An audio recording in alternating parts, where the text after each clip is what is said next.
On the night of December 12th to 13th, 2024, Ukrainians faced a terrifying new reality.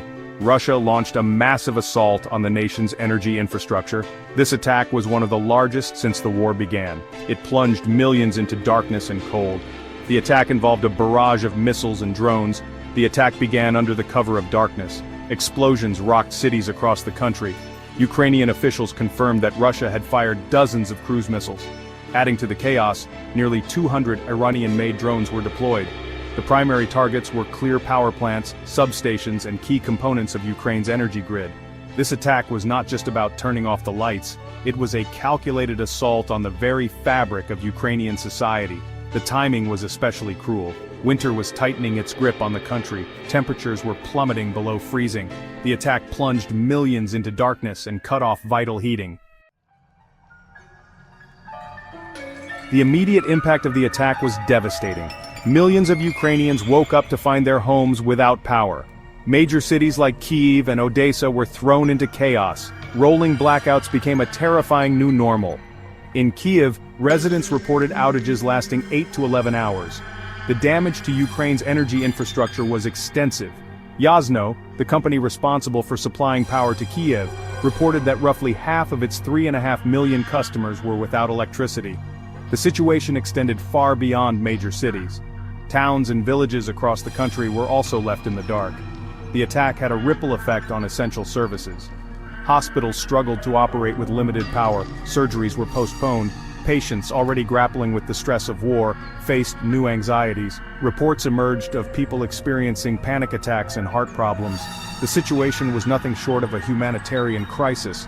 The lack of power meant no heat in the dead of winter. People were forced to find alternative ways to stay warm. They burned whatever they could find, raising concerns about air quality and potential fires.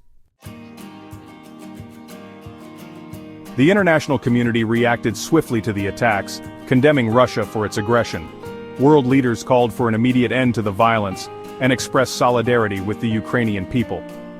The United States, a steadfast ally of Ukraine, denounced the attacks as barbaric. The European Union, deeply concerned by the escalating conflict, announced plans to provide additional humanitarian aid to Ukraine. EU leaders also pledged to expedite the delivery of air defense systems to help Ukraine protect its critical infrastructure from further attacks. President Volodymyr Zelensky addressed the world, his voice filled with defiance and determination. He called the attack a blatant act of terrorism, designed to break the spirit of the Ukrainian people. Zelensky implored the international community to take concrete actions to hold Russia accountable for its crimes. In a direct appeal for assistance, Zelensky called for the immediate provision of 20 NASAMS, Hawk, or Iris-T air defense systems. These systems, he argued, were crucial for protecting Ukraine's skies and preventing further attacks on its energy grid and civilian population. Section 4. Echoes of a Grim Pattern. Russia's history of targeting civilian infrastructure. This latest attack on Ukraine's energy grid was not an isolated incident. It was part of a disturbing pattern of Russian aggression that has escalated since the invasion began. Throughout the conflict, Russia has repeatedly targeted civilian infrastructure, including hospitals, schools, and apartment buildings. This deliberate targeting of civilian targets is a clear violation of international law. It has drawn widespread condemnation from human rights organizations and world leaders.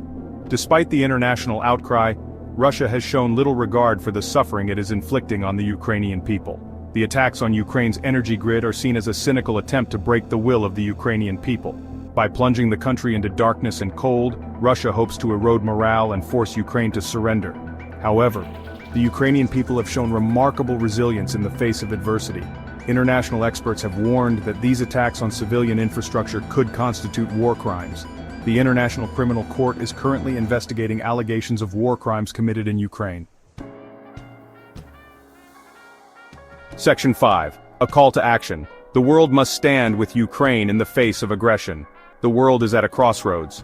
The unprovoked attack on Ukraine's energy infrastructure is a stark reminder of the fragility of peace and the urgent need for international cooperation. Silence is not an option. Inaction is complicity. We must stand with Ukraine and condemn Russia's aggression in the strongest possible terms. This is not just about Ukraine. It is about upholding the principles of sovereignty, territorial integrity, and the rule of law that underpin the international order. If we allow Russia to act with impunity, it will set a dangerous precedent for future conflicts. We must provide Ukraine with the military and humanitarian assistance it needs to defend itself and protect its people. This includes air defense systems, weapons, medical supplies, and financial aid. We must also hold Russia accountable for its actions through sanctions, diplomacy, and international justice mechanisms. The Ukrainian people are fighting for their freedom, their democracy, and their right to exist. They are fighting for the values that we all hold dear. We cannot let them down. We must stand with Ukraine. We must act now.